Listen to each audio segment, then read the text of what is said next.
नमस्कार मंडळी, श्री स्वामी समर्थ. स्वागत आहे तुम्हा सर्वांचे daily programmes of home maker या यूट्यूब चॅनलमध्ये.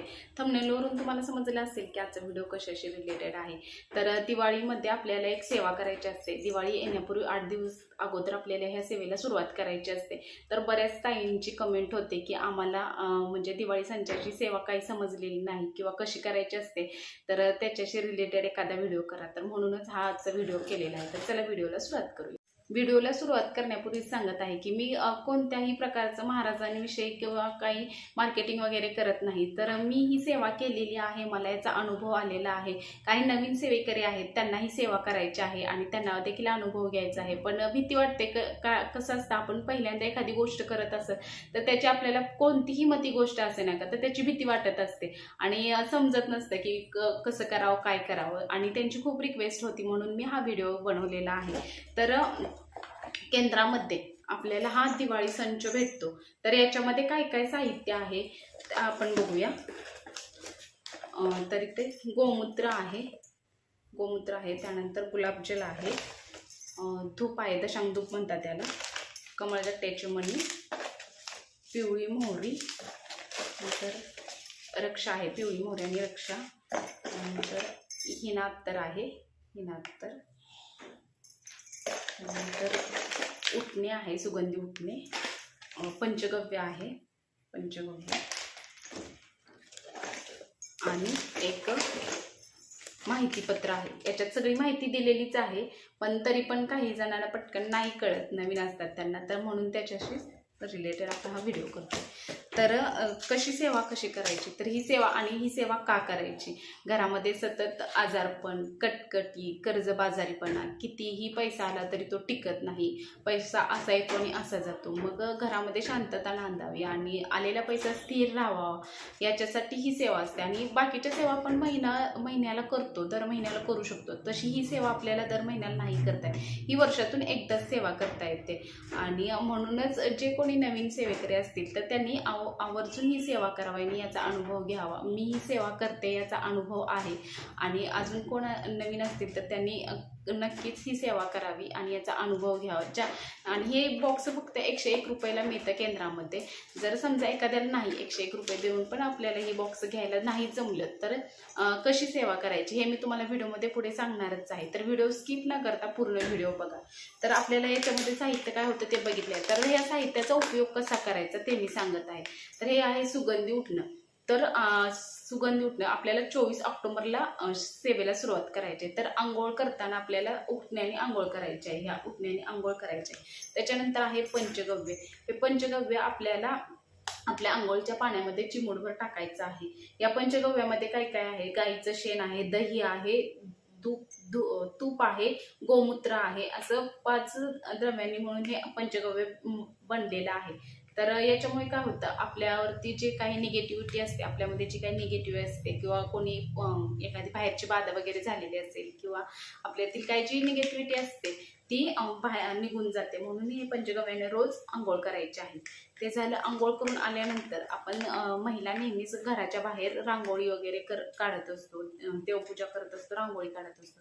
तर रांगोळी काढत असताना आपल्याला घराच्या बाहेर रांगोळी काढताना लक्ष्मीची पावले आणि गायीची पावले काढायची आहेत. तर त्याची रांगोळी देखील आपल्याला या संचामध्ये जे पत्रिका दिलेली आहे, या याच्यामध्ये आहे बघा. इथे लक्ष्मीची पावले आणि गायीची पावले दिलेली आहेत. तर ही रोज आपल्याला 8 दिवस रांगोळी काढायची आहे.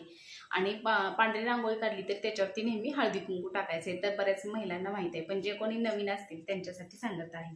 त्यानंतर ते झालं. आपल्याला आपली जी कुळस्वामी आहे तर कुळस्वामिनीचा मूर्ती किंवा मूर्ती किंवा मग टाक असेल तर त्या टाकाला अभिषेक करायचा आहे, किंवा मूर्तीला अभिषेक करायचा आहे. अभिषेक करताना तुम्ही पाण्याने करा, पंचामृताने करा किंवा दुधाने करा. तुम्हाला जे शक्य आहे त्यांनी अभिषेक करायचा आहे. अभिषेक करत असताना श्रीसुक्तमचं पठण करायचं आहे. एक वेळा अभिषेक करायचा आहे. त्यानंतर महाराजांच्या मूर्तीला देखील आपल्याला अभिषेक करायचा आहे. अभिषेक करत असताना ही पुरुष सुक्त आणि श्रीसुक्तमचं पठण करायचं आहे. अभिषेक करून झालं की आपल्याला जी हिनात्तरची बाटली दिलेली आहे ते ही महाराजांच्या मूर्तीला हिनात्तर लावायचं आहे. जर समजा तुमच्याकडे मूर्ती नसेल तर फोटोला हिनात्तर लावायचं आहे. समजा तुमच्याकडे कुलदेवीचे पण मूर्ती किंवा टाक नसेल तर समोर बसून आपल्याला ही सेवा फक्त म्हणायची आहे. स्त्री सुक्तम आणि पुरुष सुक्तम बोलायचं आहे आणि फोटोलाच ही नात्र लावायचं आहे. हे झालं. त्यानंतर आपल्याला आई भगवतीला आव्हान करायचं असतं. 8 दिवस आपण ही सेवा करत असतो का, तर जोपर्यंत घरातील अलक्ष्मी बाहेर निघत नाही तोपर्यंत घरामध्ये लक्ष्मी प्रवेश करत नाही. तर 8 दिवस आपल्याला कुलस्वामिनीला कुंकुमार्चन करायचं असतं. तर आपल्या उजव्या हाताच्या 5 बोटांनी कुंकुमार्चन करायचं असतं. घरात मग कुलदेवीचा टाक किंवा मूर्ती असेल किंवा फोटो असेल त्याला कुंकुमार्चन करायचं आहे. ओम ऐं ह्रीं क्लीं चामुंडाय विचय नमो नमः असं म्हणत म्हणत कुंकुमार्चन करायचं आहे. हे झालं आणि हे घरातील स्त्रीनं करायचं आहे. साडी घालायची आहे, हातामध्ये बांगड्या असल्याच पाहिजेत. आणि हे कुंकू इतकं प्रभावी असतं ना, तुम्ही बाहेर कुठे निघाला असाल तर जाताना हे कुंकू लावायचं. त्याचं खूप प्रभावी कुंकू असतं. एखाद्या शुभ कार्यासाठी जरी तुम्ही बाहेर निघाला असाल आणि हे कुंकू लावून गेला तर तुमचं कार्य नक्कीच पार पडतं. हे मी स्वतः अनुभव घेते म्हणून मी तुमच्याशी एवढ्या कॉन्फिडेंटली सांगत आहे. हे झालं. त्याच्यानंतर आपल्याला गोमूत्र दिलेलं आहे बघा, गोमूत्र. तर हे रोज सकाळ संध्याकाळ घरामध्ये शिंपडायचं आहे गोमूत्र. त्यानंतर गुलाबजल आहे. हे गुलाबजल रोज देवपूजा करताना त्या पाण्यामध्ये आपल्याला मिसळायचं आहे आणि त्याची पूजा करायची आहे देवाची. त्यानंतर कमळगट्ट्याची मणी आहे. हे मणी सकाळी दुपारी किंवा संध्याकाळी तुम्हाला जेव्हा वेळ असेल तेव्हा ही मणी 2 हातात घ्यायचे. उजव्या हातामध्ये 2 मणी घ्यायचे. त्याच्यावरती 16 वेळा षोडक्षरी मंत्र, 1 माळ कमलात्मक मंत्र आणि 1 माळ स्वामी समर्थ महाराजांचा मंत्र एवढी सेवा करायची. आणि ही सेवा करून झाल्यानंतर मग टप्यामध्ये हे मणी ठेवून द्यायचे. कसं करायचे कळालं? 2 मणी उजव्या हातात घ्यायचे, त्याच्यावरती 16 वेळा षोडक्षरी मंत्र, 1 माळ स्वामी समर्थ महाराजांचा आणि 1 माळ कमलात्मक मंत्र अशी सेवा करायची. आणि ते मणी तसेच डब्यामध्ये ठेवून द्यायचे. अशी 8 दिवस सेवा करायची. त्यात थोडंसं तूप देखील घालायचं, तुपात भिजत घालायचे हे मणी. हे 8 दिवसानंतर काय करायचं असतं या मण्यांचं, तर आपल्याला हवन करायचं असतं म्हणून ते अगोदर थोड्याशा तुपामध्ये ते भिजत घालायचे, म्हणजे हवनाच्या वेळेस जास्त ते उडत नाहीत असे. हे झालं. त्याच्यानंतर आपल्याला जी पिवळी मोहरी आणि ही रक्षा दिलेली आहे. ही रक्षा कुठली आहे, तर गुरुपीठावरती जे महिन्याला हवनयुक्त पारायण होतं त्या हवनातील ही उदी आहे. एवढी प्रभावी उदी आपल्या घरी आलेली असते.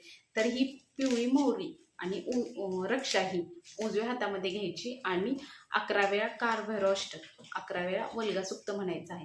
काळभैरव अष्टक म्हणत असताना 1 ते 8 ओव्यांपर्यंत 10 वेळा म्हणायचं आणि 11व्या वेळी 1 ते 9 ओव्यांचे ते म्हणायचं. म्हणजे 11 वेळा काळभैरव अष्टक, 11 वेळा वल्गा सुक्त असं म्हणायचं. हे म्हणून झाल्यानंतर ही जी रक्षा आणि मोहरी आहे ती घरात पूर्ण भागांमध्ये पसरायच्या. म्हणजे टॉयलेट बाथरूम सोडून तुमचा हॉल बेडरूम सगळीकडे टाकायचे आहे. तर टॉयलेट बाथरूमचा एरिया सोडून. त्यानंतर राहिला हा दशांग धूप. हा दशांग धूप कधी लावायचा आहे, तर जेव्हा तुम्ही सेवेला बसता तेव्हा हा दशांग धूप लावायचा आहे. तर अजून काही ज्यांना बॉक्स घेणं शक्य नाही, की एवढी ऐपतच नाही आमची की 100 रुपये देऊन आम्ही बॉक्स घेऊ, तर त्यांनी पण सेवा करायची आहे. आणि कशी सेवा करावी, तर जवळपासच्या तुमच्या केंद्रामध्ये पिवळी मोहरी मिळते, सुट्टी पिवळी मोहरी मिळते, ती आणायची आहे. कमळगट्ट्याचे मणी मिळतात, ते देखील आणायचे आहेत.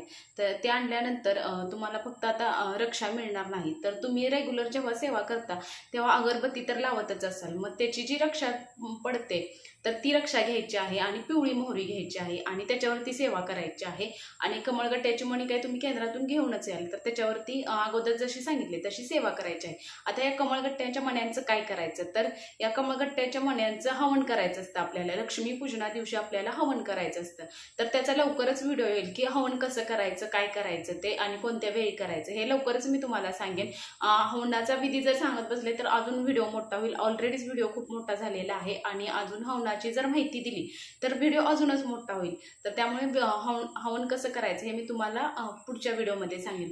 व्हिडिओ आवडल्यास व्हिडिओला लाईक, चॅनलला सबस्क्राईब करायला विसरू नका. भेटू पुन्हा एका अशाच व्हिडिओसोबत. श्री स्वामी समर्थ.